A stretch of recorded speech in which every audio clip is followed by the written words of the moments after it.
Bismillahirrahmanirrahim. Assalamualaikum warahmatullahi wabarakatuh. Alhamdulillah wassalatu wassalamu ala Rasulillah wa ba'd. Kita insya-Allah akan sambung semula siri yang keempat dalam menghayati doa ni.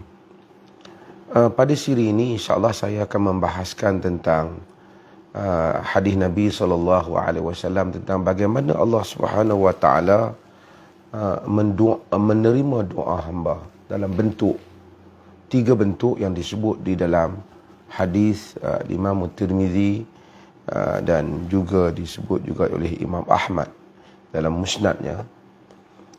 Nabi SAW menyatakan, ma 'alal ard muslimun yad'u Allah bida'watin laisa fiha ismun wala qati'atur rahim illa a'tahu Allahu biha ihda salas.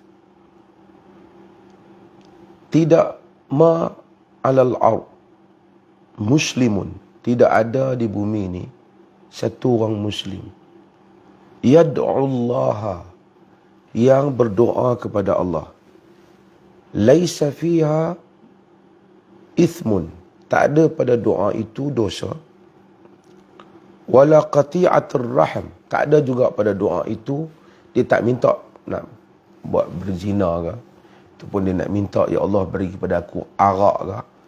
Ini doa-doa yang kita sebut dulu, doa ya'taduna fid du'a, melampau dalam berdoa, kan dia doa benda yang salah. Jadi tak ada dosa, tak ada. Wala qati'atur rahim, dia tidak ada juga wala qati'atur rahim, tidak ada juga memutuskan hubungan silaturrahim. Doa nak berkelahi adik-beradik dia, doa nak rampai harta dia ni ke, doa supaya adik-beradik dia jadi macam-macam, ataupun memutuskan silaturrahim. Tak ada dua unsur ni, kata Nabi. Mana-mana doa yang tak ada unsur ni, illa a'tahu Allahu biha ihda salasa, melainkan Allah Subhanahu wa taala akan memberikan kepada yang berdoa itu dengan sebab doa dia tadi, biha ihda salas, salah satu daripada tiga perkara yang Nabi sebut. Salah satu daripada tiga perkara yang akan Allah berikan dengan setiap doa yang kita doa. Yang pertama, imma tu'ajjila lahu da'watuhu. Yang pertama, Allah, sama ada Allah akan menyegerakan permohonan dia. Dia akan tengok kesan daripada doa dia itu di dunia ni sendiri. Dia akan tengok, dia doa kemudian terus Allah mustajabkan. Maksudnya tu'ajjila lahu tu mungkin dia tengok dalam, dia minta Allah Ta'ala berikan rezeki, jadi kaya lah umpamanya. Mungkin tak tahun tu, tahun depan, tahun berikutnya, 3-4 tahun, muncul doa tu. Dia akan melihat hasil doa dia itu di dalam dunia ini. Dia minta suatu kurniaan dalam dunia ni, Allah Azza wa Jalla bagi terus di dunia ni lagi, dia melihat kesan daripada doa yang dia berdoa. Itu satu, Nabi kata. Dan ini biasanya menjadi harapan kita semualah, kerana kita insan ni, kita gopoh. Kita memanglah nak apa yang kita minta tu, kita nak tengoklah di atas dunia ni.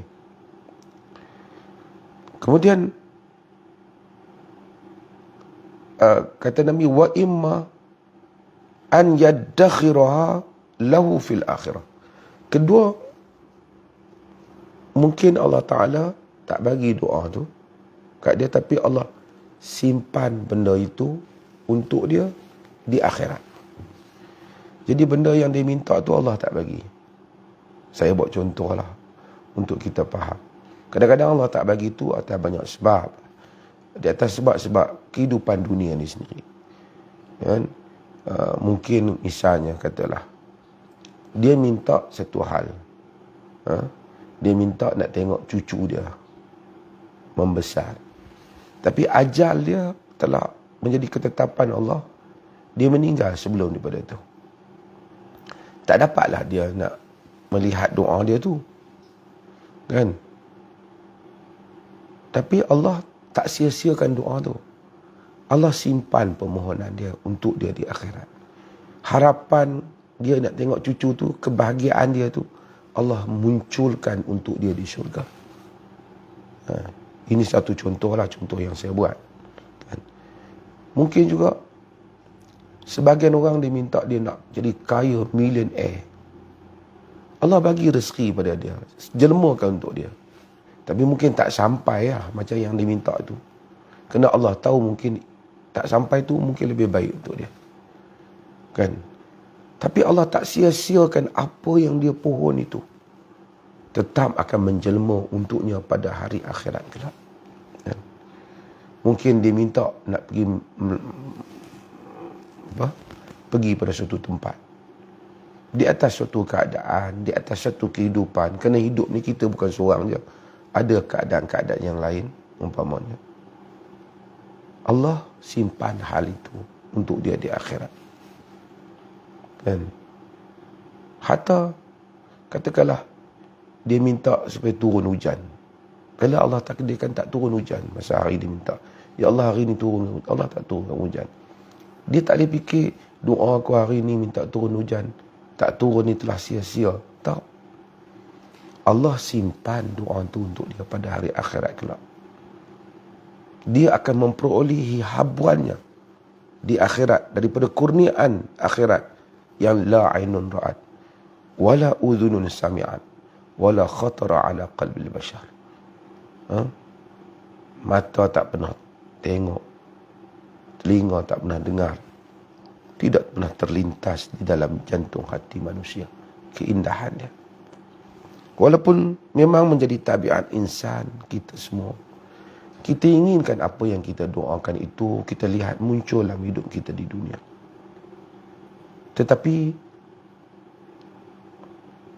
dalam masa yang sama kita kena tahu, apabila kita meninggal, kita pergi ke akhirat, mungkin kita akan terasa alangkah baiknya jika sebahagian doa itu menjelma di akhirat pada kehidupan yang sebenar yang mana kita perlukan. Mungkin dia minta nak hidup bahagia dengan seorang wanita ni. Allah bagilah, alhamdulillah dia dapat. Tapi bila dia fikir akhirat ataupun dia nak perolehi satu perempuan tu, Allah bagi perempuan tu. Tapi kehidupan di dunia. Tapi sebahagian orang dia minta satu perempuan, Allah tak bagi. Mungkin Allah bagi yang lain pada dia, yang mana sesuai pada dia. Allah tak bagi wanita tu atau lelaki tu. Allah tetap ganti dengan wanita ataupun lelaki yang membahagiakan dia, yang lebih tak boleh dibayangkan oleh dia sama sekali di akhirat kelak, pada kehidupan yang hakiki yang tidak ada penamat. Sesiapa yang ada keluarga ataupun ibu bapa yang telah meninggal, kita akan terasalah bagaimana sebenarnya perasaan kita ini apabila mengenangkan orang yang telah pergi menemui Allah Jalla wa'ala. Kita akan terasa bagaimana mereka dah apa-apa pun tak ada. Kalau kita nak bagi sumbangan apa, tak adalah kat mereka. Yang mereka harapkan keampunan Allah, pahala. Mereka harapkan kurniaan Allah. Sebahagian kurniaan itu muncul daripada amalan salih mereka. Muncul daripada ujian Allah atas muka bumi, sakit, demam, orang kata pada mereka dan seumpamanya. Sebahagiannya muncul daripada doa-doa mereka yang mereka tak lihat di atas muka bumi ini. Allah jelmakan doa itu pada hari akhirat pula. Yang berikutnya ialah kata Nabi SAW, wa imma an yasrifa anhu su wa imma an yasrifa anhu minas su'i mithliha. Ataupun kata Nabi SAW, dengan doa yang dia minta tu, Allah Ta'ala jelmakan dia di dalam keadaan dipelihara dia daripada keburukan yang seumpamanya. Dia minta satu benda, Allah tak jelmakan dalam bentuk yang dia minta, tapi Allah pelihara dia daripada keburukan-keburukan yang lain yang dia tak minta, tapi keburukan itu hadir. Lalu kadang-kadang kita kata, nasib baiklah hari itu aku tak kena. Uish, nasib baiklah benda tu datang dan selamatkan aku. Nasib baiklah keadaan itu berlaku. Sebahagiannya kita lupa ia adalah merupakan jelmaan daripada doa-doa kita yang muncul di dalam kehidupan kita. Allah gantikan, Allah pelihara. Allah kata selamat, betul-betul orang depan kena, aku tak kena accident tu. Sebahagiannya ialah disebabkan kemunculan itu datang daripada doa-doa kita yang kita doa kepada Allah Subhanahu Wa Taala. Allah jelmakan doa itu di dalam bentuk-bentuk itu. Dia berikan pada kita seperti mana yang kita minta. Seperti mana yang kita minta tu pun kita nak kena tahu. Kadang-kadang kita, sebab tu kita gabungkan dengan siri yang telah saya sebut sebelum ni, iaitu tentang jangan melampau dalam doa. Kita minta rezeki, dia bagi rezeki kepada kita. Ya Allah, beri banyakkan rezeki aku. Dia bagi rezeki. Tak payah, ya Allah banyakkan rezeki aku dengan cara aku meniaga hari ni, kemudian dapat rezeki, meniaga perniagaan ni dapat rezeki. Itu sebab musabab. Allah merentasi sebab dan musabab. Sebab itu kita jangan ikat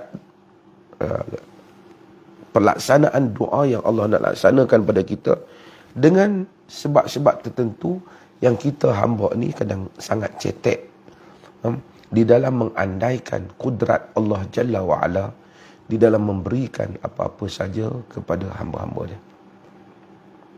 Okey. Bila kita faham hal itu, kita minta kepada Allah. Allah tak sia-siakan. Tiba-tiba kita, alhamdulillah, orang lain semua jatuh satu sakit, kita tak sakit. Allah bagi pada kita tak kena penyakit tu, kena penyakit ni. Kita pun duk kata, oh, aku ni alhamdulillah lah, tak kena. Ada petua apa? Orang tanya, makan apa? Tahu alhamdulillah Allah tak bagi. Mungkin kita teringat yang kita makan itu dan makan ni, tapi sebahagiannya ialah daripada jelmaan, daripada doa-doa kita yang Allah peliharakan kita daripada terkena keburukan-keburukan yang lain. Sidang penonton yang dirahmati Allah Subhanahu Wa Taala. Bila sahabat dengar hadis ini daripada Nabi sallallahu alaihi wasallam, mereka pun rasa motivated. They feel motivated to make doa more and more. Rasa nak doa lagi, nak doa lagi, nak doa lagi.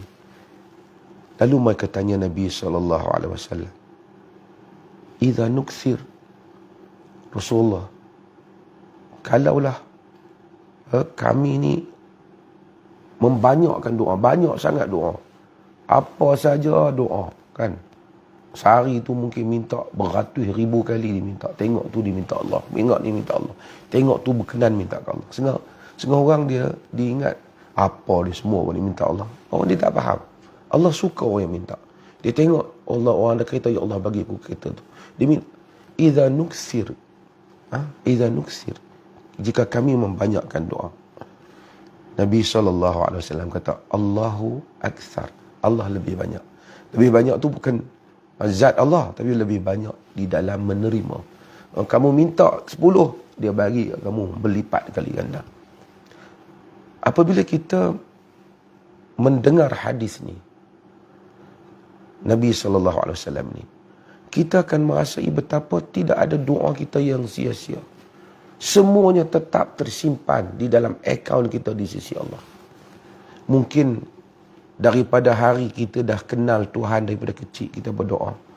Sehingga umur kita ni mungkin 30, 40, 50, 60, 70.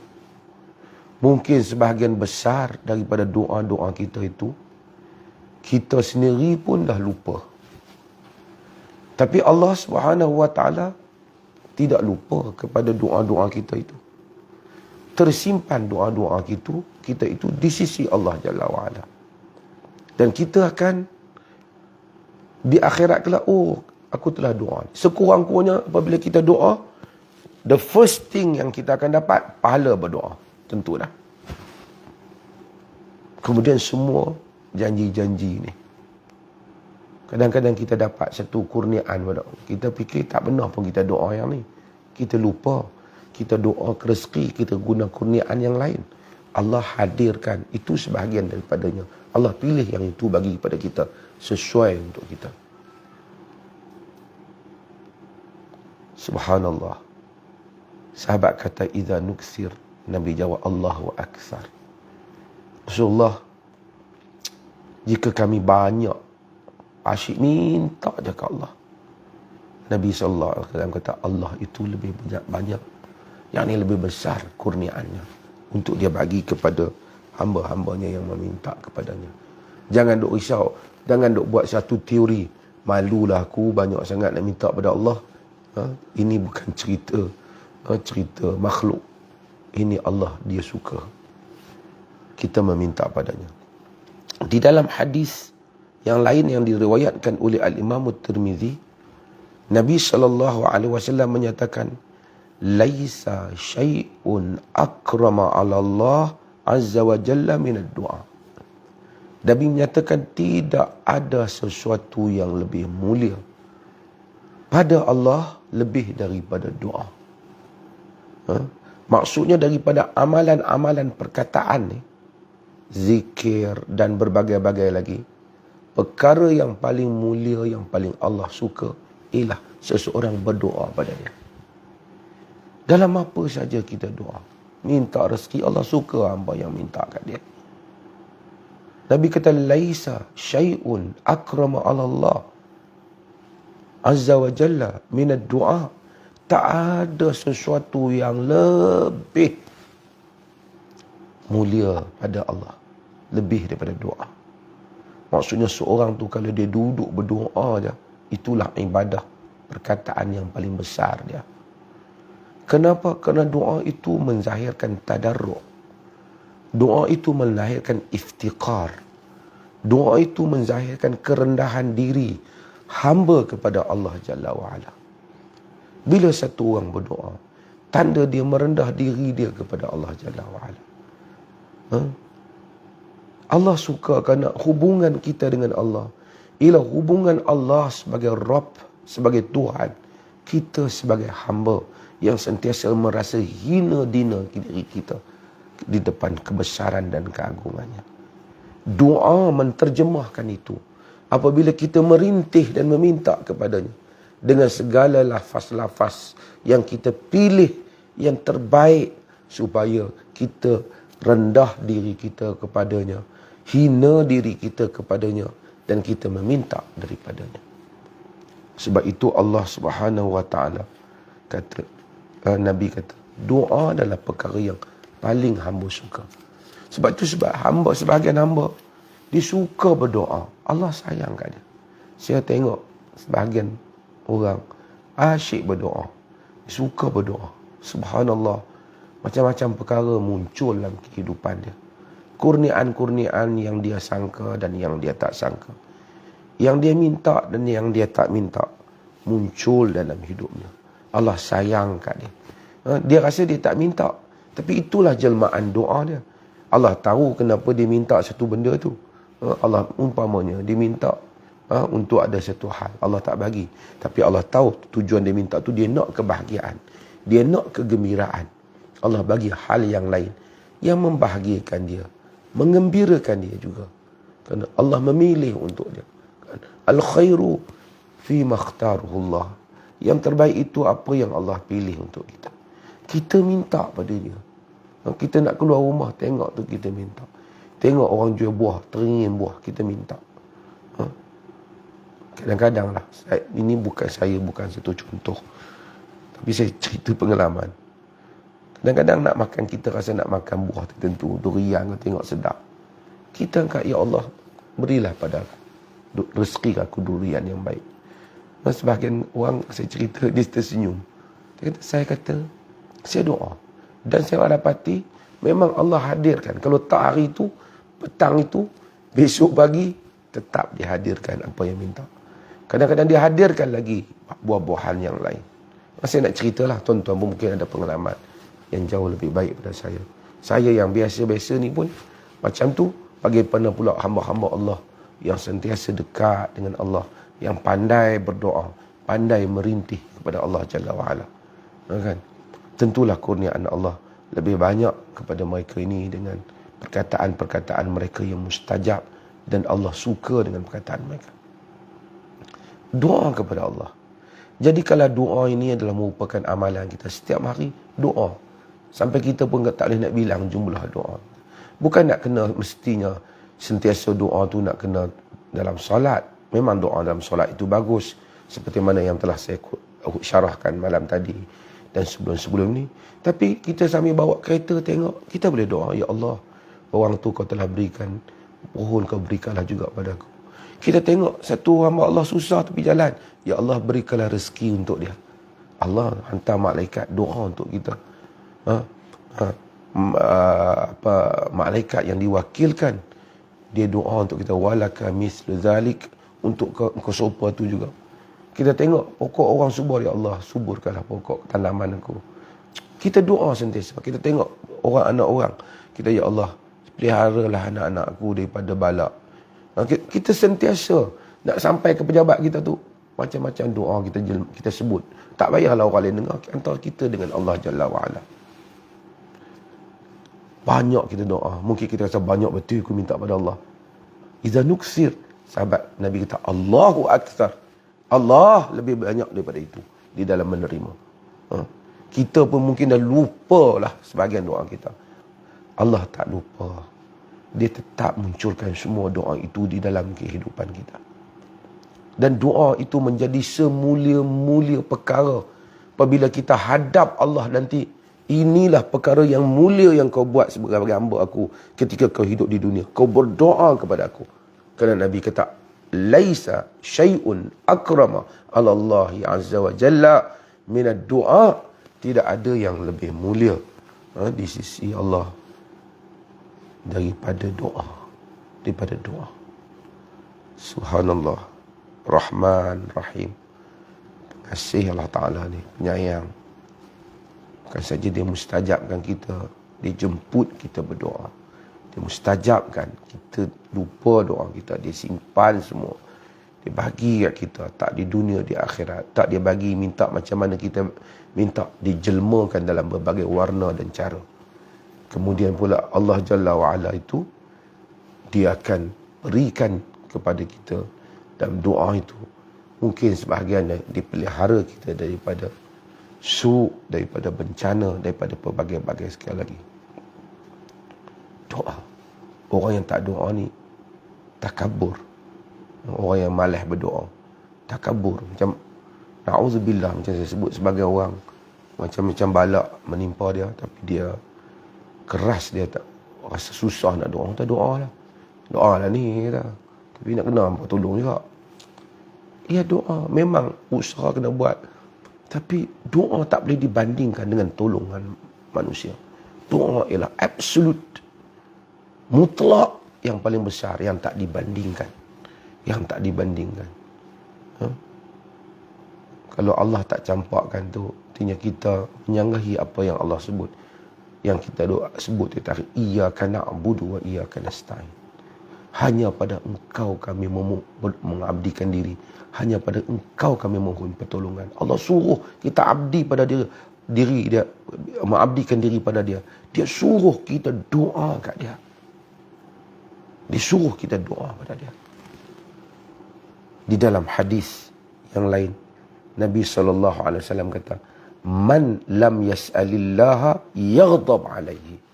Siapa yang tak minta pada Allah, Allah murka kat dia. Na'udzubillah, tuan-tuan. Kalau kita, Allah, na'udzubillah, daripada jadi manusia yang very dry. Some people, na'udzubillah. Kita doa saja. Doa lah. Berapa kali banyak nak doa so. Sebahagian kita doa lah. Doa lah. Tak nampak pun, tak menjadi pun, kau berdoa. Na'udzubillah. Na'udzubillah. So, dia ingat Allah siapa? Semua doa. Kadang-kadang Allah tak campak, angkat tangan berdoa. Ya Allah bagi. Dia tak hadir merendahkan diri, tadarruk, rasa inkisar, rasa pasrah, rasa hina dina di hadapan kebesaran kerajaan Allah Jalla wa'ala, di hadapan kebesaran Allah Jalla wa'ala. Dia tak minta pada Allah. Dia minta sekali hari itu doa lah. Tak ada apa. Na'udzubillah. Na'udzubillah. Sebab tu Nabi kata, man lam yasa'illah yaghdab alaihi. Siapa yang tak minta daripada Allah Ta'ala, Allah murka kat dia.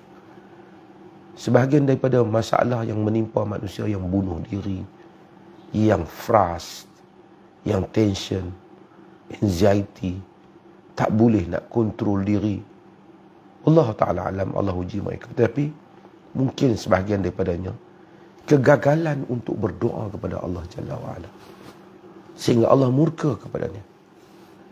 Dalam hadis yang lain yang diriwayatkan oleh Ibn Majah yang sahih sama dengan hadis yang itu, Nabi menyebut, man la yad'ullaha yaghdab alaihi.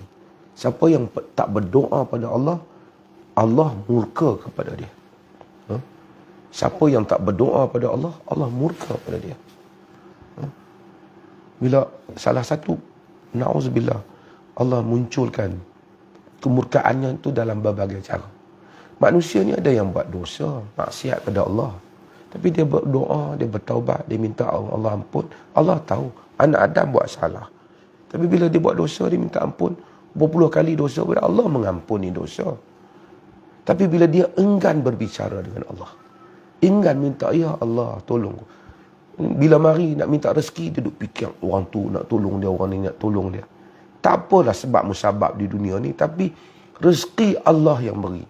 Bila dia nak dia duduk ada kedudukan dalam dunia ni, dia fikir kalau orang tu angkat aku, kalau orang tu recommend aku, kalau kabel aku kuat. Itu yang bermain dalam fikiran dia. Dia tak tahu Allah yang memberikan semua hal ini kepada insan. Sejauh mana usaha orang lain pun, jika Allah tak mengangkat seorang, tidak memberikan apa-apa kesan. Para ulama dahulu ada yang dipenjara, disebat dan dihukum, dihalau oleh kaumnya seperti para nabi. Tapi Allah mengangkat mereka, mereka tetap mulia akhirnya di sisi manusia, apatah lagi di sisi Allah Jalla wa'ala. Demikian rezeki. Kalau Allah bagi penuh harta, emas sepenuh rumah kita, kalau diberikan kesakitan, tidak sihat, ketidakbahagiaan, kekusutan, masalah, kita tidak menikmati apa pun yang ada di keliling kita. Apa pun yang ada di keliling kita. Sebab itu doa pada Allah, minta, ya Allah, Allahumma in. Nabi minta sehingga dalam sujud. Nanti kita akan jumpa hadis-hadis itu. Allahumma inni a'udzubika min zawali ni'matik wa tahawuli afiatik wa fujaati naqmatik wa min jami'i sakhatik. Hadis Muslim. Ya Allah, aku mohon daripadamu, jauhkanlah daripada hilangnya nikmatmu dan berubahnya afiat yang ada pada yang telah kau berikan. Daripada afiat tak jadi afiat.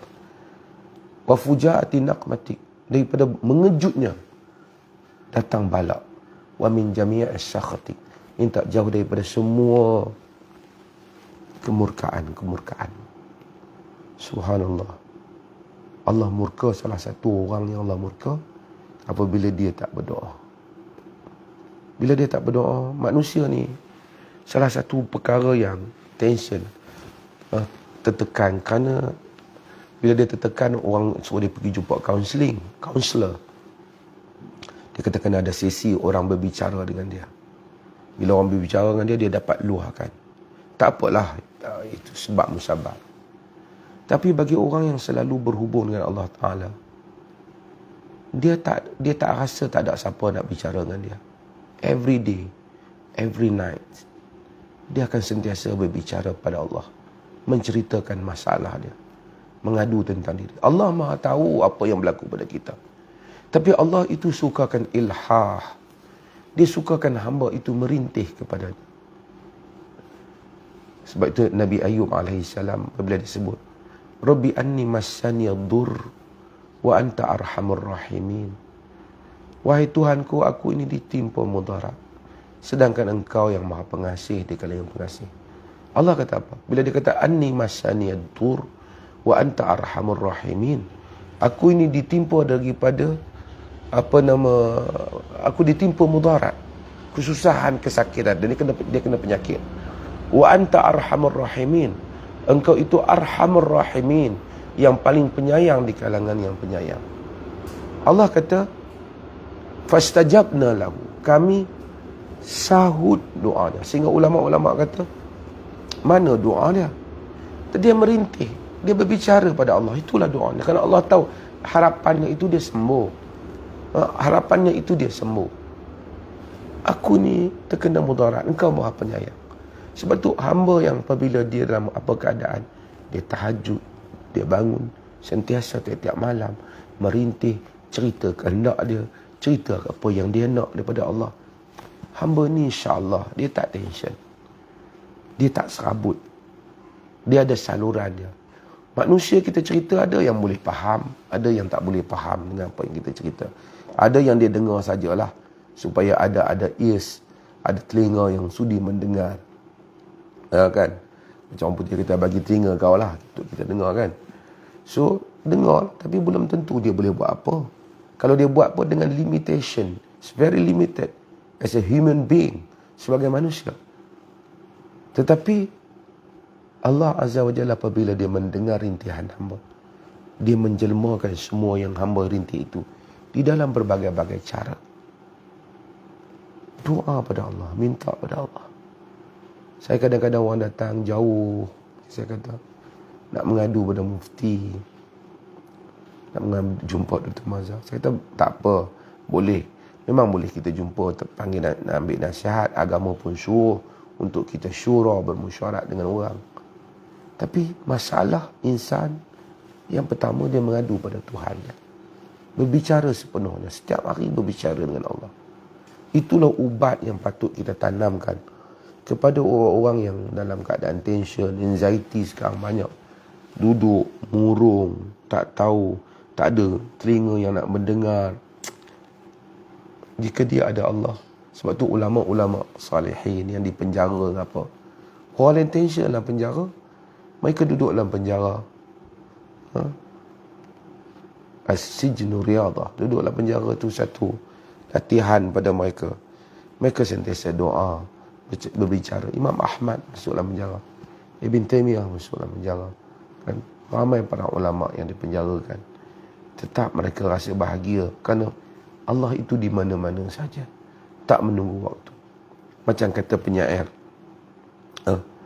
la tas'alanna bani Adam hajatan. Jangan kamu minta daripada anak Adam hajat kamu. Wasalil ladzi abwabuhu la tuhjabu. Mintalah kepada dia yang pintu-pintunya itu tidak ada hijab. Allah tak ada hijab. Kau nak buat appointment, mai jumpa, masa mood dia baik baru boleh. Tak. Anytime boleh doa pada Allah. Cumanya memanglah ada waktu yang bad, waktu yang sangat baik, waktu yang sangat mustajab. Tapi waktu-waktu yang lain, mungkin waktunya bukan Lailatul Qadar. Mungkin waktunya bukan Hari Arafah. Tapi pada waktu itu, hamba tu benar-benar luluh dan pasrah kepada Tuhan dia, kepada Allah. Ketika itu sangat mustajab doa dia kalau dia doa pada Allah Jalla wa'ala. Sangat mustajab bila dia doa pada Jalla wa'ala. Sebab itu, maka dia doa kepada Allah dalam semua keadaan dia. Terutama pada masa hati dia luluh, pasrah. Tidak ada siapa lagi pengharapan melainkan Allah. Mustajab insya-Allah. Penyair syair itu dia kata apa? Sambung dia kata apa? Allahu yaghdabu in tarakta su'alahu wa bani Adam hina yus'alu yaghdabu. Allah itu murka bila kau tinggal berdoa padanya. Anak Adam pula jika banyak kita duk minta kat dia, lama-lama dia marah kat kita. Dia kata banyak kali lah dia minta. Ni berapa kali lah duk minta. Allah pula lagi banyak kali hamba minta, lagi dia suka. Nanti kita akan jumpa hadis-hadis dalam siri akan datang. Suara-suara yang selalu didengari di langit ini, malaikat pun tahu suara ni sentiasa doa. Mustajabkan dia. Ini ada suara tak pernah doa. Mai ada masalah barulah teringat. nak doa. Tu pun kadang-kadang suruh orang yang sembahyang hajat. Bukan dia nak doa. Aduh, sebahagian tu nak pi upah. Dia nak broker pula. Seolah-olah dia hampir lah, minta kat dia. Padahal Allah suruh kita minta. Dia tak doa, minta. Suruh ustaz lah minta. Doa. Dia ingat dia ada duit, upah ustaz, bayar hajat. Dia ingat Allah ni apa? Kontraktor ke? Dia ingat menteri yang makan rasuah ke? Ataupun apa? Na'udzubillah min zalik. InsyaAllah kita akan sambung lebih masa hari ni. Saya pun tadi terlewat sikit. InsyaAllah kita akan sambung siri ini pada besok hari insyaAllah. Dan kita sama-sama mudah-mudahan sentiasa menjadi hamba Allah yang berdoa. Dan hari ini juga hari Ashura, hari yang ke-10 daripada bulan Muharram, dan saya percaya kebanyakan tuan-tuan berpuasa. Semoga Allah Ta'ala menerima amalan kita pada hari ini insyaAllah. Sekian, wassalamualaikum warahmatullahi wabarakatuh.